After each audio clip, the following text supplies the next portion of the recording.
Assalomu alaykum o'zbek futbolining ixlosmandlari, Milliy bom kanaliga xush kelibsiz. Ayni damda like-larini bosayotgan obunachilarimizga minnatdorchilik bildiramiz. Eng so'nggi futbol yangiliklarini o'tkazib yubormaslik uchun pastdagi obuna bo'lish yoki podpisatsiya tugmasini bosib qo'ying. Siz tayyor bo'lsangiz, biz boshladik.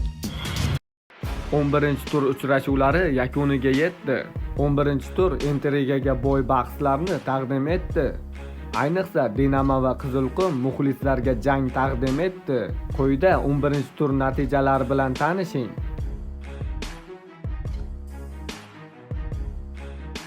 Superligada 11-turdan keyin turnir jadvali quyidagicha ko'rinish oldi. Nasaf Agemkani mag'lub qilib, turnir jadvalida karvonboshi bo'lib oldi. Kuchli uchlikni Nasaf, Agemka, Dinamo boshqarmoqda. So'nggi o'rinlarni Buxoro va Shurtan egallab turibdi. 11-turdan so'ng to'p urarlar jadvalini Paxtakor hujumchisi Igor Sergeyev boshqarmoqda, 9 ta gol. Quyida to'p urarlar jadvali bilan tanishing. Superkubokda muxlislar tashrifi bo'yicha eng yaxshi ikkinchi ko'rsatkich o'tgan mavsumda qayd etilgan edi. Sizningcha Nasaf va Andijon uchrashuvida rekord yangilanadimi? Kommentariyada o'z fikringizni yozib qoldiring. Siz bilan Milliy bom kanali bo'ldi. Xayr, sog' bo'ling.